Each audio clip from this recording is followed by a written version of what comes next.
Hello friends, आज मैं आपके सामने एक नई वीडियो ले आई हूँ। आज हम करेंगे आइसोक्वांट। आइसोक्वांट क्या होता है? आइसोक्वांट है जो ये हमें बताता है दो फैक्टर के कॉम्बिनेशन को। दो फैक्टर के कॉम्बिनेशन, जैसे कि हमने ले लिया लेबर और कैपिटल। वो दो फैक्टर जो हमने लिए हैं, लेबर और कैपिटल, ये हमें सेम लेवल की आउटपुट देते हैं। मतलब isoquant tell about combination of two factor which give same level of output. क्या देते हैं? सेम लेवल का आउटपुट देते हैं। इसके अजम्पशन क्या है? इसमें टू फैक्टर ऑफ प्रोडक्शन होते हैं। टू फैक्टर कौन कौन से? Labour and capital.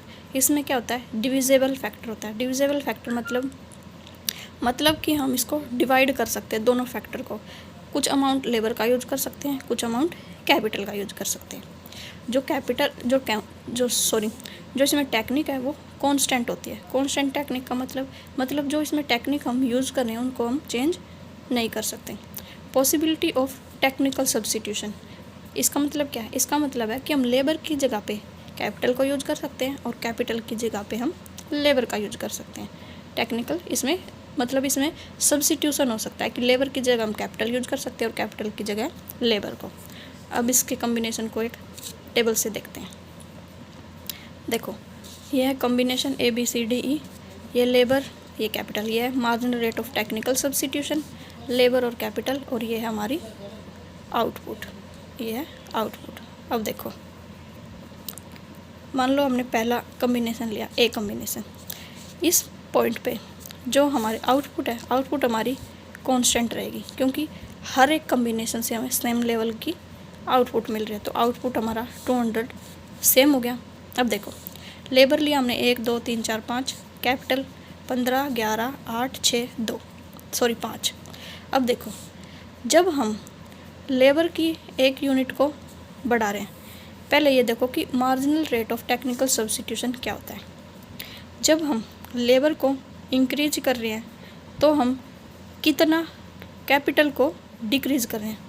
जब हम लेबर को इंक्रीज कर रहे हैं तो हम कितना कैपिटल को डिक्रीज़ कर रहे हैं, वो होता है marginal rate of technical substitution. या फिर ऐसे भी बोल सकते हैं कि जब हम कैपिटल को इंक्रीज़ कर रहे हैं तो कितना हम लेबर को डिक्रीज़ कर रहे हैं। जब लेबर को इंक्रीज़ कर रहे हैं तो कैपिटल को कितना डिक्रीज़ कर रहे हैं, या फिर जब कैपिटल को इंक्रीज़ कर रहे हैं तो लेबर को कितना डिक्रीज़ कर रहे हैं। ये होता है marginal rate of technical substitution. ठीक है। अब देखो, जब हम लेबर की एक यूनिट बनाए, एक था labour, 15 capital, marginal rate of technical substitution कुछ नहीं आएगा।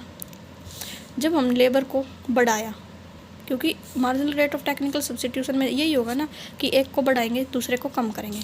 अब देखो, हमने लेबर को बढ़ाया, एक से हमने 2 लेबर किया, यानी एक लेबर बढ़ गया, लेकिन कैपिटल कितनी कम हुई? 15 से 11 हो गई, यानी 4 कम हुई। यानी 4 कैपिटल हमने जब मिली जब हमने एक लेबर को बढ़ाया। जब हमने एक लेबर को बढ़ाया तो हमें 4 कैपिटल मिली, यानी एक लेबर किसके बराबर है? 4 कैपिटल के बराबर। एक लेबर किसके बराबर है? 4 कैपिटल के बराबर। जब हमने 2 से 3, जब हमने एक लेबर और बढ़ाई तो 11 से 8, यानी 3 कैपिटल हमारी कम हो गई। यानी एक लेबर को जब हमने बढ़ाया तो 3 कैपिटल हमारी कम हो गई। सेम ऐसे ही चलेंगे, 3 से 4, 4 से 5, ऐसे ही हम लेबर को बढ़ाते जाएंगे, लेकिन जो कैपिटल है वो हमारी कम होती जाएगी। जब हम इस पॉइंट पर पहुँचे कि जब हमने एक लेबर को बढ़ाया तो हमारी कैपिटल भी एक ही कम हुई, यानी जितना लेबर को बढ़ाया हमने उतनी ही हमारी कैपिटल है जो वो कम हो गई। इसका मतलब क्या हुआ? इसका मतलब ये हुआ कि जब पहले तो एक लेबर 4 कैपिटल के बराबर थी, लेकिन जैसे ही हम लेबर को इंक्रीज़ करते गए तो जो मार्जिनल प्रोडक्टिविटी थी लेबर की वो डिक्रीज़ होना स्टार्ट हो गई। स्टार्टिंग में क्या था कि जब एक लेबर 4 कैपिटल के बराबर थी, लेकिन जैसे जैसे हम लेबर को इंक्रीज़ करते गए, एक एक बढ़ाते गए, तो जो मार्जिनल प्रोडक्टिविटी थी लेबर की वो कम हो गई। इसीलिए इसको क्या बोला जाते हैं? इसलिए इसको बोला जाता है marginal rate of technical substitution क्या है? डिमिनिशिंग। क्या है? डिमिनिशिंग। लास्ट में क्या हो गया?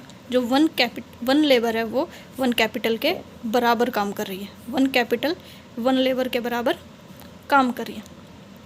देखो जो marginal rate of technical substitution है, इसका फॉर्मूला क्या होता है? इसका फॉर्मूला होता है change in capital divide by change in labour. जब हमने कैपिटल में चेंज किया और लेबर में चेंज किया, यही फॉर्मूला हमारा marginal rate of technical substitution का। लेकिन इसका फॉर्मूला होता है minus change in capital divide by change in labour. Negative इसलिए क्योंकि ये दोनों हैं जो अपोजिट डायरेक्शन में चलते हैं। अब हम इसको एक डायग्राम से देखते हैं। देखो जो ओ वाई एक्सिस है इस पे ले लिया हमने कैपिटल, और जो ओ एक्स एक्सिस है इस पे ले लिया हमने लेबर को। ठीक है, कॉम्बिनेशन हमारे A B C D E थे। देखो लेबर 1 2 3 4 5, लेबर हमने 1 2 3 4 5 ली थी, और जो कैपिटल थी वो 15 11 8 6 5 ऐसे ली थी। तो हम इस पर जो वाई एक्सिस है उस पर कैपिटल ले लेंगे, 1 2 3 4 5 15 तक ले लेंगे। ठीक है, 15 तक ले लिया। जब हम एक लेबर को यूज़ कर रहे थे तो कैपिटल कितनी थी? 15, यानी 15 पे गई। जब हम 2 लेबर यूज़ कर रहे थे तो कैपिटल कितनी थी? 11, यानी 11 पॉइंट पे। जब हम 3 लेबर ले रहे थे तो कैपिटल कितने ले रहे थे? 8। जब हम 4 लेबर ले रहे थे तो कैपिटल कितने ले रहे थे? 6। जब हम 5 लेबर ले रहे थे तो कैपिटल कितने ले रहे थे? 5। ये पॉइंट आ गए हमारे। जब हमने इनको ड्रॉ किया, ये हमारे पॉइंट बन गए।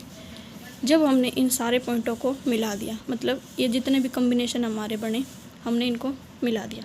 जब हमने इन सब पॉइंटों को मिला दिया तो ये हमारा आइसोक्वांट बन गया। ये थोड़ा रफली डायग्राम है इसलिए ऐसे लग रहा है, लेकिन जब हम इसको अच्छे से बनाएंगे तो ये इस शेप में आएगा, यानी जो इसकी आइसोक्वांट की शेप होगी वो कैसी होगी? कन्वेक्स शेप होगी। आई होप आपको समझ आया होगा। अगर वीडियो अच्छी लगे तो प्लीज़ वीडियो को लाइक करना, चैनल को सब्सक्राइब करना। टेलीग्राम चैनल का लिंक मैं डिस्क्रिप्शन में डाल दूँगी, उसको ज्वाइन कर लेना। Thank you so much.